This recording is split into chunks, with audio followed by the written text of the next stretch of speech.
Los albergues en la frontera de México están saturados y a punto del colapso. Las cámaras de cierre edición entran a uno de los más grandes, donde se calcula que hay más de 6,000 migrantes esperando entrar a Estados Unidos. Más arrestos en el caso de la masacre a tiros de migrantes hondureños en el estado de Texas. Entérese quiénes están implicados en este crimen junto al sospechoso Francisco Oropeza. Una masacre más a mano armada. Un hombre entra a un hospital y dispara sin piedad. Luego de horas de búsqueda es arrestado. Así iniciamos cierre de edición. Muy buenas noches, bienvenidos a cierre de edición. Les informa José Armando Ronstadt. Iniciamos con la situación en la frontera norte de México, donde miles de migrantes esperan el fin del título 42 para intentar entrar a Estados Unidos. De acuerdo al gobierno mexicano, la cifra se acerca a los 40,000. Según sus cálculos, en la ciudad de Tijuana, Baja California, hay 9,000 migrantes esperando. En Ciudad Juárez, Chihuahua, entre 10 a 12,000. En Matamoros, Tamaulipas, 1,500. Pero donde hay más personas esperando es en la ciudad de Reynosa, también en Tamaulipas, con 16,000 migrantes. Precisamente hasta esa ciudad llegó nuestra corresponsal Reina Luna y nos presenta la siguiente crónica. Al albergue Senda de Vida, ubicado justo en la orilla del río Bravo, frontera con Estados Unidos, no le cabe un migrante más. Tiene más de 6,000 de ellos. Parece una torre de Babel donde igual uno puede encontrarse a un mexicano que a un nigeriano o un ruso. Héctor Silva, el pastor que lo dirige, reconoce que ya no pueden más. Estamos totalmente saturados, no tenemos espacio, no tenemos para que ingrese una familia o una persona, estamos bien llenos. El albergue, con el paso de los años y ante las crisis migratorias que cada vez son más nutridas, se ha ido extendiendo, pero aún así el espacio empequeñece ante las grandes cantidades de migrantes que llegan buscando cruzar a los Estados Unidos. Caminar por aquí es navegar definitivamente en un mar de carpas. Son miles las que están establecidas en esta zona. Nosotros entramos a las carpas y nos enteramos que en algunas habitan hasta 5 familias, cada una con una historia diferente para pisar suelo norteamericano y pedir asilo. A mí hace 2 años me mataron a mi hijo. Nunca se supo qué pasó. Solamente nos avisaron que lo encontraron y pues la verdad no supimos nada. Esta mujer es una madre soltera y con sus 2 chiquitos pronto se aventurará a buscar su propio sueño americano. Venimos igual porque también en Honduras no se puede vivir y el trabajo también está bien complicado y cosas así, y trabaja para el diario casi mente. Este hombre ha llegado desde Ecuador y pronto cruzará a los Estados Unidos esperando que el gobierno norteamericano le permita quedarse. Vengo de Ecuador porque tenía muchos problemas, que yo tenía tierra y me quitaron mi tierra. Me quieren matar después a mí. Reynosa es la frontera con mayor número de migrantes calculados por las autoridades migratorias mexicanas en más de 14,000, frontera que muy posiblemente dará los mayores problemas cuando termine título 42. Desde Reynosa, Tamaulipas, México, Reina Luna, Noticias Estrella TV. La situación también es tensa en la frontera sur de Chiapas. Cientos de migrantes desesperados irrumpieron una estación de migración en Tapachula. Exigían acelerar los turnos para la obtención de documentos que les permita transitar por el país. En las imágenes vemos cómo derrumban una barrera de metal e ingresan a la propiedad pese a la afluencia que se espera en la frontera por el término del título 42. El canciller mexicano Marcelo Ebrard dice que las restricciones se mantendrán y pide paciencia. Y después de la captura del sospechoso de la masacre de Texas, Francisco Oropeza, las autoridades confirman el arresto de 2 personas más, entre ellas la esposa del atacante que supuestamente ayudaron a esconderlo. Connie Flores con todos los detalles. Francisco Oropeza fue capturado en un hogar de Kudenshoot, Texas, ciudad del condado de Montgomery, a unas 11 millas de la escena del crimen, y según las autoridades lo encontraron dentro de una casa, escondido en un armario. Yo sentí que iba a avanzar, o sea, que iba a alcanzar a salir de aquí porque la neblina estaba muy espesa. O sea, había mucha neblina y tú decías, pues va a alcanzar a salir, no lo van a ver. Los vecinos indicaron que desde el lunes se rumoraba que podría estar en esa área por contar con familiares, y fue Eva Gutiérrez, vecina de enfrente, quien pudo grabar el momento del arresto. Se escuchaba de que pudiera que anduviera en esta colonia porque parecía que tenía un familiar en esta colonia.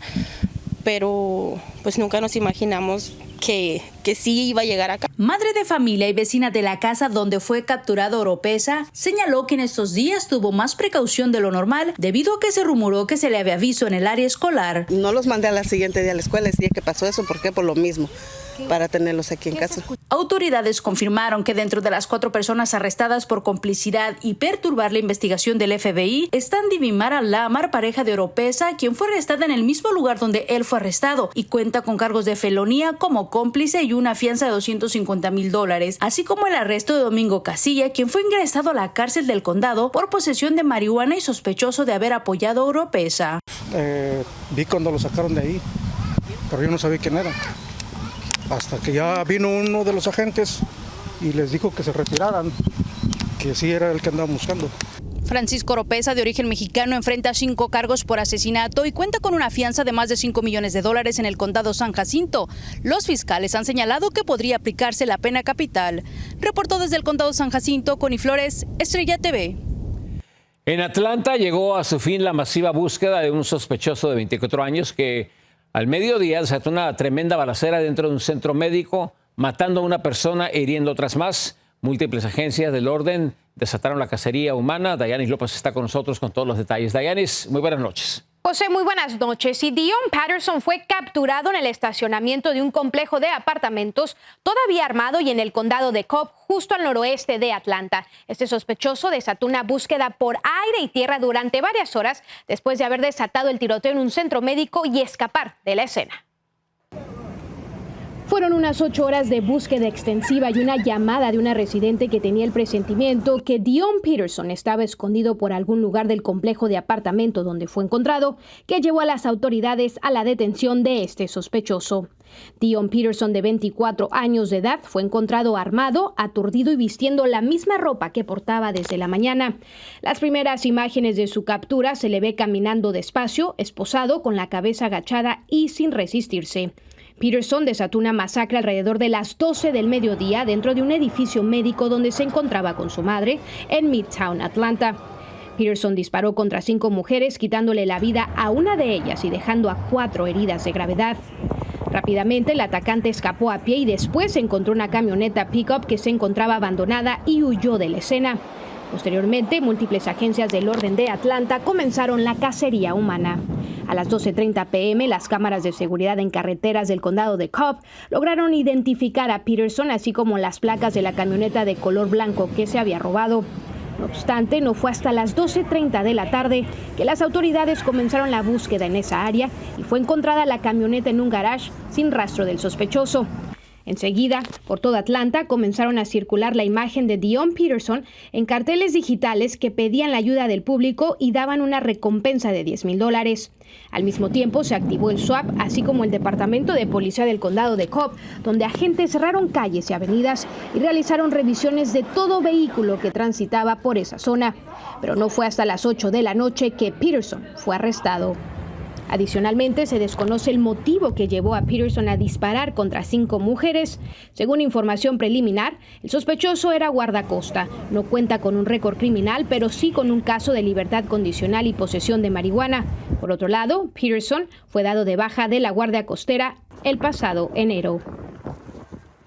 Y según las autoridades, el sospechoso de este reciente episodio de violencia armada con un posible caso de salud mental será juzgado y enfrentará cargos por sus actos. Por otro lado, se desconoce si alguien logró reclamar esta recompensa de $10,000 que se ofreció para cualquier información que dieran sobre él. José. Muchísimas gracias, Dayanis. Vamos a pasar a otra información. La Reserva Federal aumentó una vez más la tasa de interés. El objetivo, disminuir la inflación, pero según economistas, son los consumidores quienes se verán más afectados. Vamos con Alfredo Miranda, él se encuentra en Washington y nos tiene más información.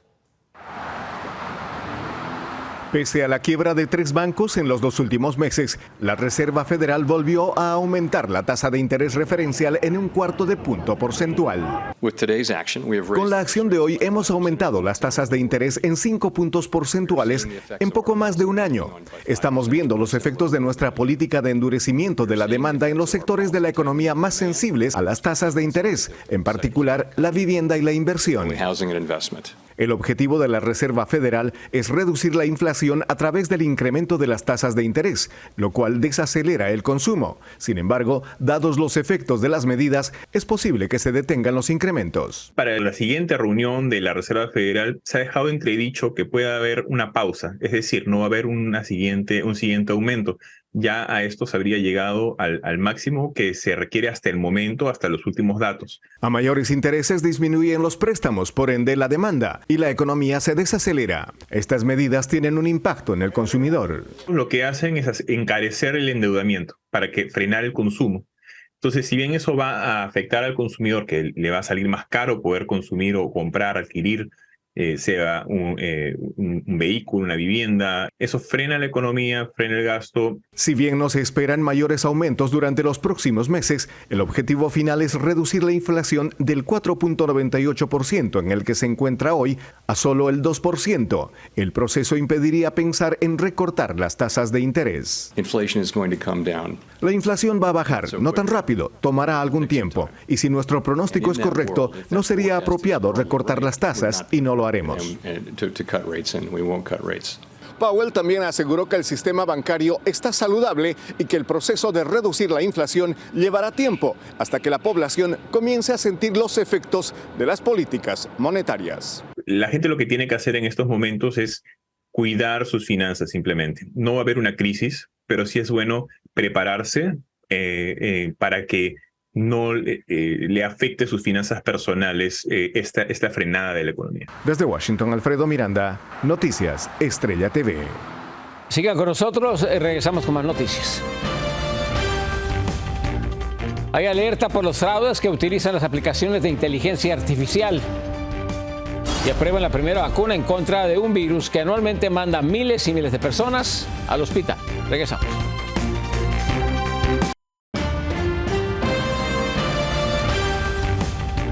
Las autoridades piden que tenga usted mucho cuidado con el uso de aplicaciones de inteligencia artificial. Anthony Belchi nos cuenta cómo los piratas informáticos podrían infectar sus dispositivos. ChatGPT es una herramienta de inteligencia artificial que ha revolucionado el mundo. Es capaz de hacer traducciones perfectas, redacciones de artículos, contratos. A primera vista parece muy beneficiosa. Se basa en la información, los datos que hay en Internet para poder realizar un trabajo que igual estarías sin esa base de datos 3, 4, 5 horas o incluso días. En un momento te simplifica ese redactado. Pero atención, porque algunos piratas están aprovechando el auge de esta plataforma para infectar los dispositivos informáticos. El gigante Meta, la empresa propietaria de Facebook e Instagram, ha advertido de esta práctica, de supuestas aplicaciones que dicen estar vinculadas directamente con ChatGPT. A través de las redes sociales crean anuncios atractivos que llaman a la atención e intentan entrar para robar, o sea, es delito. La compañía ha bloqueado más de 1000 direcciones web maliciosas de este tipo. Es algo muy parecido a cuando los piratas trataban de estafar prometiendo grandes ganancias si invertías en ciertas criptomonedas. Los piratas informáticos, mediante las redes sociales, intentan entrar en el computador y robarte los datos personales o el dinero directamente. Igualmente, muchos critican el uso de ChatGPT en sí. Dicen que es un programa potencialmente muy peligroso, capaz incluso de crear el código para atacar un servicio de gobierno. Probablemente eso no signifique el fin del mundo, pero potencialmente puede ser muy dañino. Los expertos recomiendan utilizar solo esas aplicaciones de las que se tenga certeza del uso que hacen de nuestros datos. Aún así, nadie estaría a salvo. Desde Miami, Florida, Anthony Belchi, Noticias Estrella TV. Este martes la FDA aprobó la primera vacuna en el mundo en contra del virus respiratorio sincital para mayores de 60 años. Esta fue elaborada por la farmacéutica GSK, que asegura será necesaria en una sola dosis, pues esta reduce el riesgo de enfermedad con síntomas en un 83% y el riesgo de una enfermedad grave en un 94%. El virus sincital provoca infecciones respiratorias graves, específicamente en bebés y adultos mayores. Sigan con nosotros, regresamos con más información. Un reporte internacional asegura que los chapitos usan a los adictos como conejillos de indias. Le explicamos. Y también lo vamos a llevar a la celebración de la Santa Cruz, también conocido como la fiesta en honor a los albañiles. Regresamos.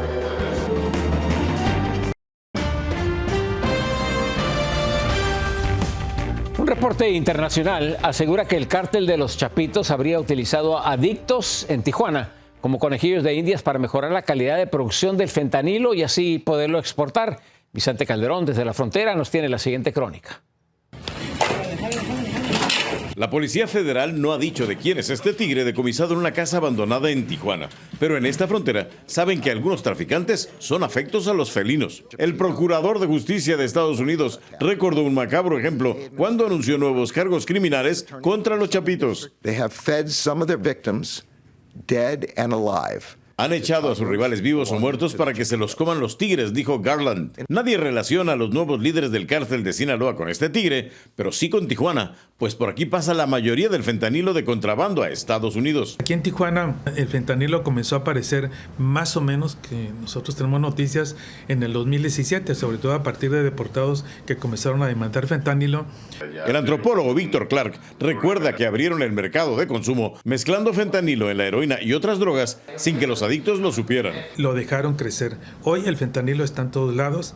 Ya es un producto de la canasta básica de los adictos. Esta mercadotecnia la habrían iniciado los Chapitos usando a Tijuana como laboratorio. The Chapitos pioneered the manufacture. La directora de la DEA dice que los hijos del Chapo Guzmán son los pioneros en producir y traficar este opioide que el año pasado mató a unas 70,000 personas en Estados Unidos. Otros investigadores coinciden en que el narcotráfico está mutando de las drogas de origen natural a las sintéticas. Se dieron cuenta del negocio que era el tráfico de este tipo de opioides, mucho más rentable que otras drogas. El contrabando continúa rumbo a Estados Unidos, pero el consumo de fentanilo ya ha ocasionado varias muertes en Tijuana y ahora se extiende a otras ciudades mexicanas. En Tijuana, Vicente Calderón, Noticias Estrella TV.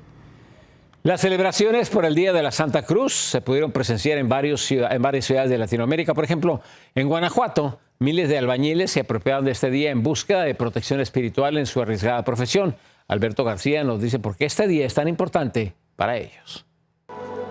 Miles de albañiles se dan cita el 3 de mayo en las iglesias de México y varios países de Latinoamérica para festejar el Día de la Santa Cruz, que prácticamente se ha convertido en el día de todos los trabajadores que se dedican a este oficio. Con cruces en mano hechas de diversos materiales, adornadas con flores naturales o de papel y en distintos tamaños, llegan puntuales a la cita para escuchar misa y al finalizar recibir la bendición. La cruz significa para que cuide a los trabajadores de la construcción.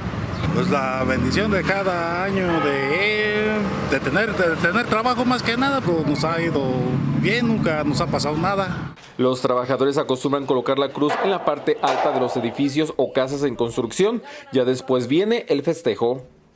Vamos y las instalamos en las obras que estamos haciendo para que pues, nos dé igual trabajo y seguirlas sacando adelante.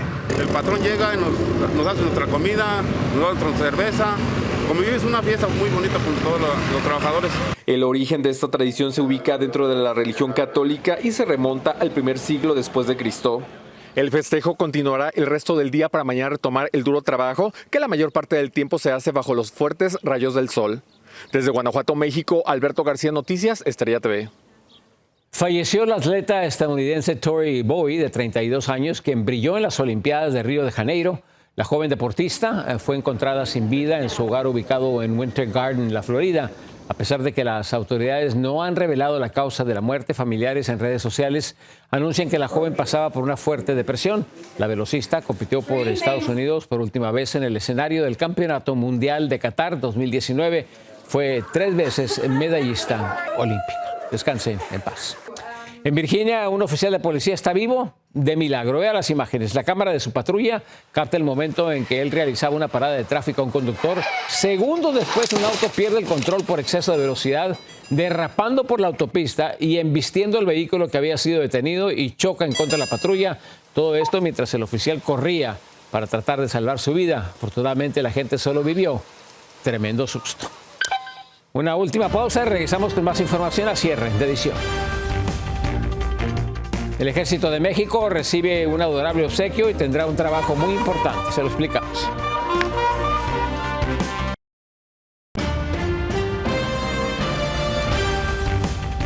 La NASA revela video de impresionantes imágenes animadas de los agujeros negros más grandes del universo. Los astrofísicos confirman la presencia de unos 100 agujeros negros supermasivos en la galaxia. En el movimiento de la gráfica, el único que se reduce es el Sol, y con esto deja ver la dimensión de los monstruos que nos acechan en el universo. El más grande, conocido hasta ahora como se llama TON 618, y su masa es 66 millones más grande que nuestro Sol. El ejército mexicano le dio la bienvenida a un adorable cachorrito obsequiado por el gobierno de Turquía. Esto como agradecimiento a las labores de rescate en su país después del devastador terremoto y por la pérdida de su mejor perro rastreador, Proteo, cuando murió en servicio de sus funciones. El nuevo cachorro fue nombrado Arcadas, que significa amigo en turco, y se unirá a la famosa unidad canina de México especializada en búsquedas y rescates. Muy buenas noches, gracias por acompañarnos. Los esperamos mañana. Yo soy José Armando Ronstadt.